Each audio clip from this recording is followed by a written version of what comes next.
it's Rachel Greninger with Red Carpet Report, and tonight we're in Hollywood at the book launch of Life Lessons of a Total Failure. It's finally you. How you doing? I'm good, how are you? I'm hot. Yeah, you are. I'm hot. It's so, there's like, you can't see it, there's like, we're getting video from people outside. I love it when that happens on a And it's like, 100 degrees in LA, which, rarely happens, but my book is called Life Lessons from Total Failure. I wouldn't have it no other way, So, I've been talking to a lot of people tonight about the amount of vulnerability it takes to write a book and just be like, this is my life, if you don't like it, whatever. When did you get to a point in your life where you I'm cool with telling my full story to a bunch of strangers? When did you get to that point? I think at one point I realized that as I started telling my story and I got a little more honest about what I've been through, I watched how people opened up. And then they responded what they had been through, and I realized, okay, well, my failures aren't singular. We all go through this stuff. And then the more I talked to them, the more they would talk, and I could see how cathartic it was for both of us. And I thought, well, you know what?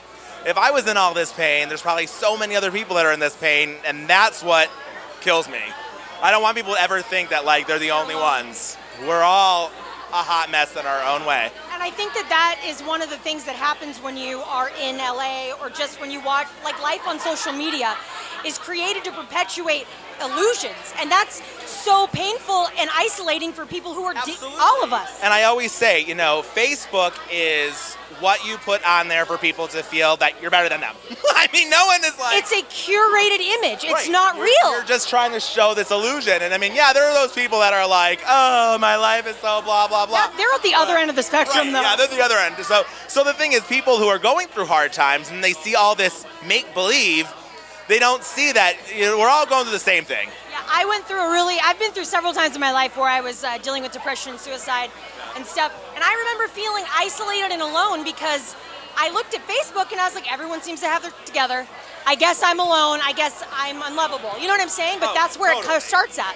And I think that's why, I wanted to pair up with the Trevor Project and do something for that organization because, everybody goes through this, but also when you grow up gay or LGBT and you're Q and you don't know how you relate to the rest of the world because you're just trying to be safe. It's true. And it's scary. It's a scary world. And people think, oh, that's old news.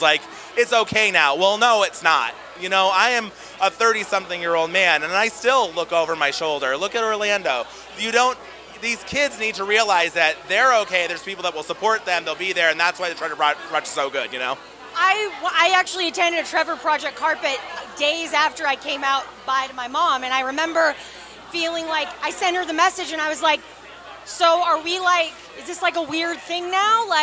Or because I was married before too to a guy, so it was definitely not something that they, I think, had anticipated.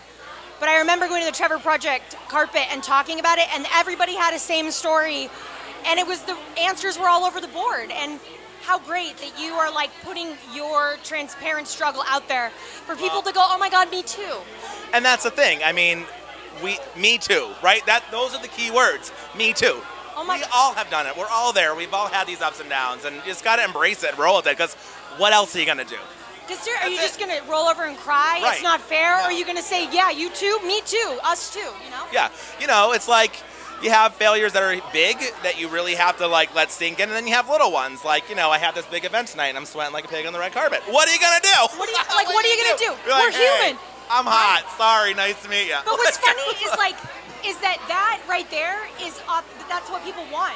Because then people are like, oh my God, I've done a carpet and that has happened to me. And you can remember oh, I know that feeling. You go to a wedding, you go to something, you're dying, and it's just it's the human experience. It's so silly sometimes. And we're all, that's the sad part. This whole world, you take a step back and think religion, race, sexual orientation, gender, we are all doing the exact same thing. We're getting up in the day, we're living our life, we're going to bed. I mean, we want to fall in love, we want to find where we belong, we want to feel fulfilled. It's all the same thing. So just read the book and remember it's all the same thing.